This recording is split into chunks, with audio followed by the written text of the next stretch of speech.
आगे बढ़ते हैं तो वरिष्ठ संवाददाता विनोद सिंह चौहान की एक्सक्लूसिव रिपोर्ट आपको दे दें। पीकेसी ईआरसीपी से जुड़ी बड़ी खबर है। 4 साल में पूरा होगा ईआरसीपी का पहला चरण। बीसलपुर और ईसरदा में पेयजल प्रबंधन के लिए यह चरण होगा। साउथ की कंपनी को मिला है work order. Ramgarh barrage, Mahalpur barrage, Naunera में नहरी तंत्र और पंपिंग स्टेशन, मेज नदी पर पंपिंग स्टेशन और 2.5 किलोमीटर लंबी टनल तैयार होगी। इंद्रगढ़ की पहाड़ियों के पीछे 2 चरण में बनाई जाएगी ये टनल। 12 मीटर चौड़ा होगा टनल का घेरा। गलवा बांध से ईसरदा तक 30 किलोमीटर, गलवा बांध से बीसलपुर तक 60 किलोमीटर लंबी नहर डाली जाएगी। वर्ष 2028 में बीसलपुर और ईसरदा को पानी मिल सकेगा। बीसलपुर को 11.2 टीएमसी पानी दिया जा सकेगा, जबकि ईसरदा को 10.5 टीएमसी पानी दिया जाएगा। और चलिए, न्यूज रूम से हमारे साथ senior special correspondent Vinod Singh Chauhan जुड़े हैं। विनोद, आपकी स्पेशल रिपोर्ट में बताया गया कि किस तरह से अब ईआरसीपी को लेकर के कवायद तेज हुई है, लेकिन गति किस तरह से पकड़ेगा, क्या आगे वर्क ऑर्डर दिए गए हैं, वो आपसे जानना चाहेंगे। बिल्कुल, देखिए, हाल ही बजट में मुख्यमंत्री ने पहले चरण के लिए 9,600 करोड़ रुपए स्वीकृत किए और वर्क ऑर्डर भी दिया जा सका है। आज बड़ी बात सामने ये आई है कि पहला चरण 4 साल में पूरा हो जाएगा। देखिए, केंद्र सरकार ने राज्य को पेयजल प्रबंधन के लिए स्पेशल परमिशन दी है ताकि बीसलपुर और ईसरदा में पेयजल का प्रबंधन हो। और जिस तरीके से जलदाय विभाग 2027-28 को देखते हुए, आबादी को देखते हुए बीसलपुर में पानी की मांग कर रहा था और ईसरदा से कई शहरों को जोड़ा जाना है, तो इन दोनों स्पेशल प्रोजेक्ट को लेते हुए प्रथम चरण तैयार किया जा रहा है। और देखिए, 4 साल में काम पूरा होगा। किस किस तरीके से काम पूरा होगा, इसको लेकर हम आपको बताएंगे कि सबसे पहले तो देखिए, रामगढ़ बैराज तैयार होगा। रामगढ़ के बाद महलपुर बैराज तैयार होगा, क्योंकि शुरुआत रामगढ़ बैराज से हो रही है, उसके बाद महलपुर बैराज है। नौनेरा बैराज जो ईआरसीपी का हार्ट है वो तैयार हो चुका है। अब उसका नहरी तंत्र बनेगा और पंपिंग स्टेशन बनेगा ताकि पानी आगे लिफ्ट किया जा सके ईसरदा और बीसलपुर की तरफ। यहाँ से जो नहर निकलेगी वो आगे की तरफ जाएगी। और देखिए, जो नहरी तंत्र बनेगा वो करीब 200 किलोमीटर लंबा होगा। 200 किलोमीटर का सफ़र तय कर पानी ईसरदा और बीसलपुर में पहुंच सकेगा। और बड़ी बात यह है, देखिए, ईसरदा के पहले चरण का जो काम है वो जनवरी 2025 तक पूरा हो जाएगा। 256 की हाइट तक पानी रोका जा सकेगा और फिर दूसरे चरण का काम होगा। तो ईसरदा पहला चरण करीब करीब कंप्लीट है। तो ऐसे में माना जा सकता है कि 4 साल का जो समय ठेका कंपनी ने लिया है, उन 4 सालों में टाइम बाउंड प्रोग्राम के तहत ईसरदा और बीसलपुर को पानी मिल पाएगा। और देखिए, हेम मॉडल पर काम दिया गया है, यानी देश भर में ये पहला मॉडल है जो वाटर रिसोर्सेज में काम आएगा, जिसमें ठेका कंपनी पैसा खर्च करेगी और राज्य सरकार भी 40% हिस्सा देगी, जिसको वो 20 सालों में ठेका कंपनी को चुकाएगी। पहला हेम मॉडल राजस्थान में है और देश का पहला मॉडल है जो वाटर रिसोर्सेज में अब उपयोग में आएगा और राजस्थान ही इसकी नज़ीर बनेगा। और देखिए, बड़ी बात यह भी है कि 2028 तक की जो बात की जा रही है उसमें पानी तो मिल जाएगा, लेकिन बीसलपुर की डिमांड के लिए अलग से पेयजल लाइन भी डाली जा रही है, तो दोहरा फायदा बीसलपुर को होगा। इसमें भी देखने वाली बात यह है कि मेज नदी पर जो पंपिंग स्टेशन बनेगा वहाँ 2.5 किलोमीटर लंबी 2 टनल निकाली जाएंगी और दोनों टनल जो हैं वो इंदरगढ़ की पहाड़ियों के पीछे से निकाली जाएंगी। इसकी फिजिबिलिटी रिपोर्ट तैयार हो चुकी है, लेकिन अब जब ठेका दिया जा चुका है तो ठेका कंपनी अपनी रिपोर्ट तैयार करेगी और अगले 4 महीने में ठेका कंपनी अपनी रिपोर्ट सरकार को सबमिट करेगी। सरकार उसका वेरिफिकेशन कराएगी विभाग के स्तर पर।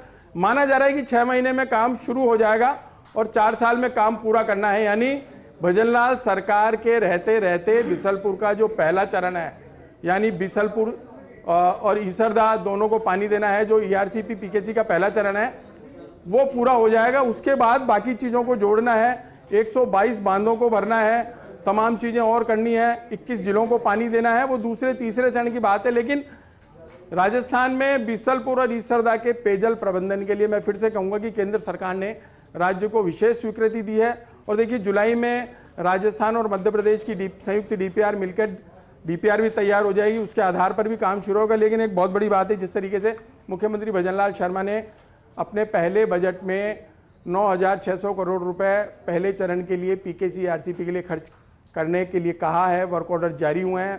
और बड़ी बात ये सामने आ गई कि इसी सरकार के कार्यकाल में पहला चरण पूरा होगा।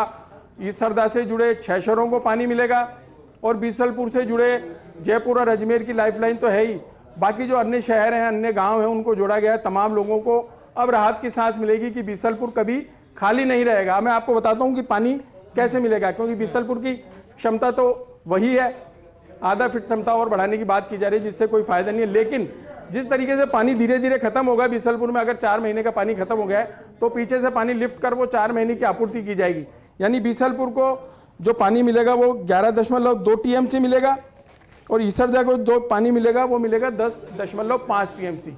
तो इस तरीके से पूर्ति की जाएगी और एक बड़ी पहल है, 6 महीने के भीतर काम शुरू हो जाएगा। पहला चरण भजनलाल सरकार में ही पूरा हो, इसके लिए टाइम बाउंड प्रोग्राम तय किया गया है। 6 महीने की मियाद है, 4 महीने में कंपनी को अपनी रिपोर्ट सबमिट सरकार को करनी है, 2 महीने में उसका फिजिकल वेरिफिकेशन होगा। इसी बीच में आपको एक बड़ी बात ये भी बता दूं कि करीब 1300 स्क्वायर मीटर या 1300 के समथिंग जो भूमि अधिग्रहण के मामले हैं, 1300 हेक्टेयर से ज़्यादा की जो भूमि अधिग्रहण करना है वो काम भी 6 महीने में पूरा हो जाएगा। भूमि अधिग्रहण में जो जमीनें आ रही हैं, जो काम करना है वो दूसरे चरण में आएगा, लेकिन सरकार पैरेलल इसीलिए काम कर रही है, विभाग के अधिकारी इसीलिए लगे हुए हैं कि पहले चरण के पूरा होते होते दूसरे और तीसरे चरण की प्रक्रिया भी पूरी कर ली जाए, जो अगले 3 या 4 साल में पूरी हो जाएगी। ऐसे में माना जा सकता है कि 6 से 7 साल में बीसलपुर के तीनों चरण पूरे हो जाएंगे और 21 जिलों को जो पानी देने की बात आ रही है वो कंप्लीट हो जाएगी। लेकिन पहला चरण भजनलाल सरकार के रहते रहते अगले 4 साल में पूरा होगा। बीसलपुर और ईसरदा को पेयजल प्रबंधन के लिए भरपूर पानी मिल पाएगा। जैसा कि विनोद आप जानकारी दे रहे थे, देखिएगा बजट में जो इसकी राशि है उसे बढ़ाया गया, खुशखबरी यहां से आई। फिर CMO में कल बैठक लेते हैं मुख्यमंत्री, जिसमें मुख्य सचिव की मौजूदगी होती है और यही कहा जाता है कि बजट में जो घोषणाएं की गई हैं धरातल पर जल्द से जल्द उतारे। अब आपने कहा कि 4 साल में ही पूरा हो जाएगा, लेकिन इसी बीच अड़चनों को लेकर के क्या तैयारी की गई थी, क्योंकि कई अड़चन भी आ सकती है। टनल का निर्माण यहाँ करना है, पंपिंग स्टेशन को जोड़ना है, तो कैसे पूरा होगा ये?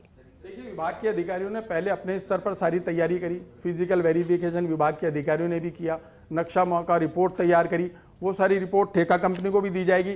ठेका कंपनी अपनी मद्रास की सबसे बड़ी कंपनी है जो यहाँ काम करेगी, वो अपने स्तर पर देखेगी किस तरीके से टनल बनानी है, क्योंकि देखिए पहाड़ियों के पीछे टनल बनेगी, उसमें माना जा रहा है कि किसी प्रकार का गतिरोध इसलिए नहीं है कि पहाड़ी इलाका है, कोई रिहायशी इलाका नहीं है, कोई किसी प्रकार के ग्रामीण इलाका नहीं है, ना कोई वहाँ किसी प्रकार की कोई कच्ची झोंपड़ी मिलेगी या कोई पहले से कोई नहरी तंत्र होगा, तो वहाँ काम किया जाएगा। और सभी अड़चनों को देखते हुए इसीलिए सरकार ने अधिसूचना जारी करी है भूमि अधिग्रहण की।